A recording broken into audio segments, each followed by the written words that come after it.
بسم اللہ الرحمن الرحیم۔ السلام علیکم ورحمۃ اللہ وبرکاتہ۔ میں جہنم میں تھی جب تک خدا کو نہیں جانا تھا۔ میرا نام انا بزما ترنا ہے۔ میں روس سے ہوں اور میں نے باضابطہ طور پر 17 مارچ 2014 کو اسلام قبول کیا۔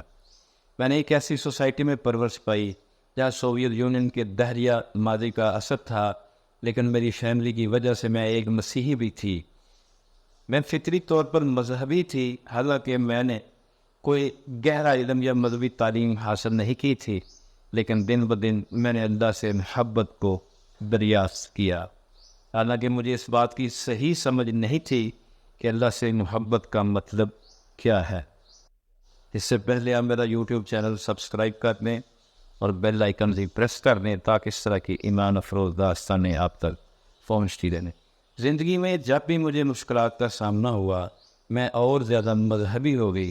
کبھی کبھی سچ کہوں تو مجھے امید تھی کہ اللہ میرے ساتھ ہوگا، وہ مجھے سن رہا ہے اور وہ میری مدد کرے گا۔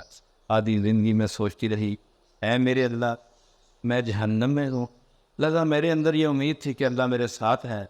جب سب کچھ ٹھیک تھا تو میں نے خود سے فیصلہ کیا کہ میں ملک بدلوں گی، اور میں شرم شیخ چلی گئی۔ وہاں مجھے ایک نئی دنیا کا انکشاف ہوا جہاں مصر سے لوگ اللہ پر ایمان رکھتے ہیں اور ہر کسی سے اللہ کے بارے میں بات کر سکتے ہیں۔ ہر کوئی اپنے اللہ سے محبت کا اظہار میرے ساتھ کر سکتا تھا۔ اللہ نے میرے شوہر کو میری طرف بھیجا اور ان کے اور دیگر مذہبی لوگوں کی بدولت میں نے اپنے فیصلے میں زیادہ اعتماد محسوس کیا کہ میں مذہب تبدیل کر کے مسلمان بن جاؤں۔ الحمدللہ اب میں مسلمان ہوں اور اللہ کے ساتھ ہوں۔ میری رائے میں اسلام نے خواتین کے لیے بہت سے حقوق مقرر کیے ہیں، کیونکہ اللہ نے ہمیں بطور خواتین ایک اعلیٰ مقام پر فائز کیا ہے، جس کے کچھ اسباب ہیں جو وہ بہتر جانتا ہے۔ میری رائے میں اس کے پیچھے کوئی نہ کوئی حکمت ہے، کیونکہ خواتین نے نہ صرف انسانیت کی مائیں ہیں بلکہ فطری طور پر ہم کمزور ہوتی ہیں، مگر ہمیں مردوں سے زیادہ سخت زندگی گزارنی پڑتی ہے، اور ہمیں اپنی اس طاقت کو چھپانا پڑتا ہے تاکہ وہ یہ محسوس کرے کہ وہ واقعی مضبوط ہیں۔ میں نے کئی عرب خواتین کی مثالیں دیکھی ہیں جنہوں نے اسلام قبول کیا، حالانکہ ان کے ملکوں میں قوانین کا سخت نظام ہے۔ یہی وجہ ہے کہ اسلام خواتین کو بہت سے حقوق دیتا ہے۔ میرے لیے میں نے خود میں ایک نئی خود اعتمادی کو محسوس کیا۔ میں نے اپنے آپ سے ایک نیا طلب دریافت کیا۔